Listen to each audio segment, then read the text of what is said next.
Joe says, from PA here, I have a topic question. Love it. Keep it coming. Why is it so easy to ruminate constantly over a wife's affair, even though it happened a long time ago and the divorce is finalized? You also realize there's no way you even want a relationship like that anymore. So what you are saying, Mr. Joe, you endured a trauma.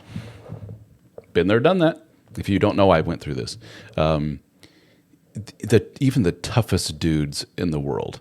It's so funny. I bet you right now, if I polled like the majority of men out there and said, let's play pretend.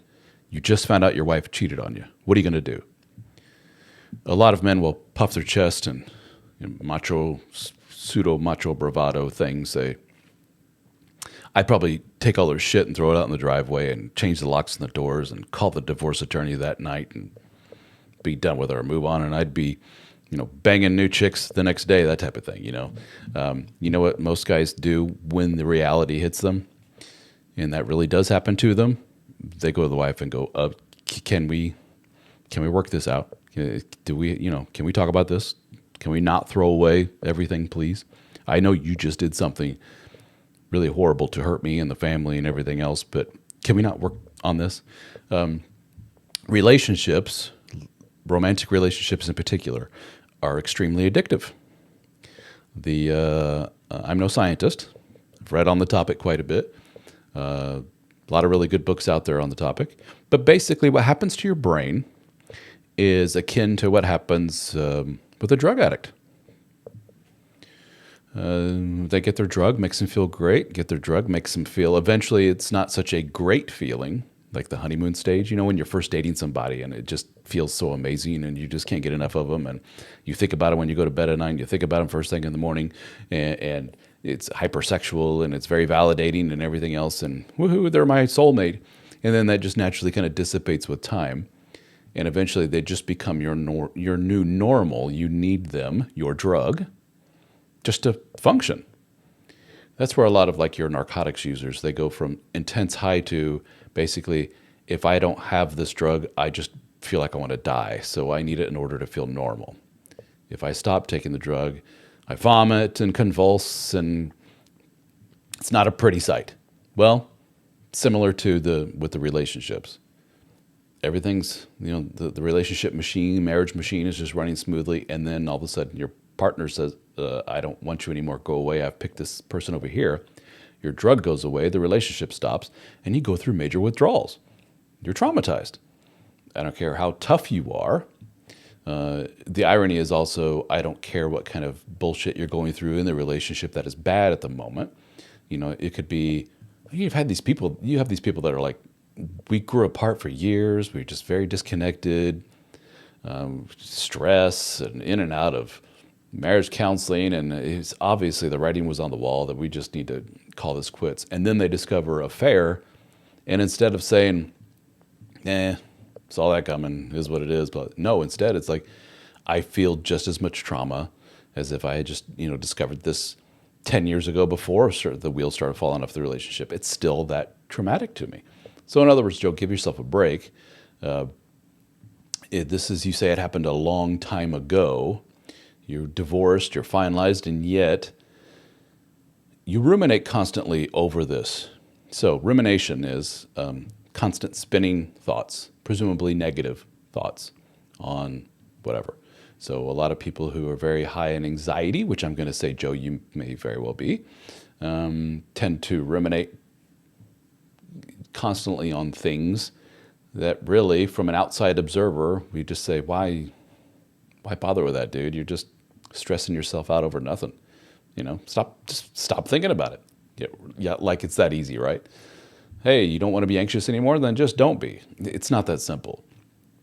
It takes some work to get there, to get over the hump. There seems to be, for a lot of people, this hyper anxious trauma, and then they slowly get over the hump and they're like, okay, that's better now. And you haven't quite gotten over that hump yet. These are a multi-layered, multifaceted thing. And I have a lot of questions for guys in your shoes, such as, are you still in contact with her? You still see her quite often? It always surprises me. Some guys are like, yeah, we text pretty regular basis. And I'm like, about what? Like kids, stuff like that? Well, yeah, that for sure. But then we'll also talk about like friendly conversations about whatever. You can't get over your drug if you continue to take hits off your drug over and over and over again. You have to put the drug down and away as much as humanly possible. I understand some days you're going to be in the same room with said drug, or you're going to walk down the street and somebody else is going to be taking the drugs, and you can't avoid that. But don't purposely put yourself in a situation where it's just you and the drugs, you and the wife, and because it sets you back in your disconnection. Your journey now is to disconnect, find your own path, put that trauma behind you, and you can't do that if you're consistently in contact with this person. That may not be your case, Joe. You may not be in contact with the person, but if you are, you got to limit it to just business stuff, kid stuff, done. There should be days that go by with no contact with her. So that's just one thing to explore. Another is, are you just an anxious person that needs to maybe go to therapy and talk about working on your anxiety? Do you have a healthy lifestyle? You know, there are prescription medications for people that suffer from depression, high anxiety, and so forth. Do they work? Yes. And for some, they're a godsend. For some, it's the difference between putting a gun in your mouth or not putting a gun in your mouth. Well, take the damn pill, please, to at least get you over the hump. And but for a big chunk of people, the science seems to show us there is a series of very normal life prescription things that have just as much, if not more, of a positive effect on an anxious person than the little SSRI pill, for example. And some of those things, nobody likes to say it because it sounds so boilerplate and duh, and it sounds like some rah-rah bullshit, but guys, it's true. Get a good sleep, eat right, move your body, exercise, exert yourself, and be social. Interact with other human beings in a meaningful way. You've got to do all those on a regular basis. They need to be part of your daily prescription of life. It keeps you sane.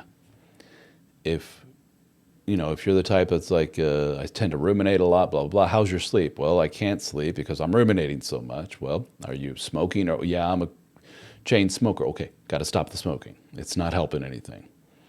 How's your diet? Well, I eat like shit. It's time to start eating right, dude.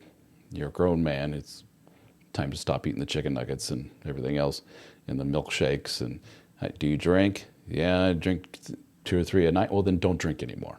Try that out for like 30, 60 days. See how that helps. There's so many little incremental things you can do. And I know you're just asking about ruminating and not being able to get over it, but all this is symptomatic of a person who's high anxiety. Neurotic is a Neuroticism, rather, is a personality trait. You're probably pretty high in neuroticism.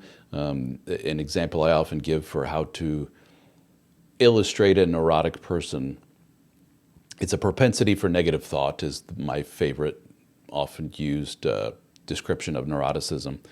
You give a neurotic person $1 million that you won in a lottery and say, here's, I won $1 billion in the lottery, here's 10 million, my neurotic friend. Neurotic friend is going to sit there and just go like, what do I do with the money? Are you sure you didn't steal this? Is the bank going to take all this? My family's going to try and steal this from me. Somebody's going to rob me. And they'll just go on and on about the negatives of an extremely positive thing, which is somebody just handed you millions of dollars. Instead of saying, thank you, you've changed my life, this is wonderful, a neurotic person looks at all the negative of how this is just going to ruin his life.